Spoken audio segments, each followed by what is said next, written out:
మిత్రమా, ఒక్క క్షణం. పితృతర్పణం అంటే కేవలం ఒక ఆచారం కాదు, మన వంశానికి, మన మూలాలకు చెల్లించే కృతజ్ఞత.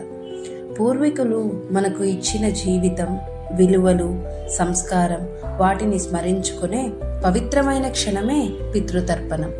ఈ తర్పణం ద్వారా మనలో వినయం పెరుగుతుంది, మన మనసు శుద్ధమవుతుంది, మన జీవితానికి ధర్మం చేరువవుతుంది. పితృదేవతల ఆశీర్వాదం ఉంటే కుటుంబంలో శాంతి, సంపదలో స్థిరత్వం, జీవితంలో మార్గదర్శనం లభిస్తుంది. ఇది కేవలం గతాన్ని స్మరించటం కాదు, భవిష్యత్తుకు బలమైన పునాది వేయడం. నేటి యువత ఈ సాంప్రదాయాన్ని ఆచరిస్తే వంశ పరంపర నిలుస్తుంది, సంస్కృతి వెలుగుతుంది. పితృతర్పణం ఒక కర్తవ్యం, ఒక ధర్మం, ఒక జీవన మార్గం. మన సంస్కృతిని గౌరవిద్దాం, మన సాంప్రదాయాన్ని కాపాడుకుందాం.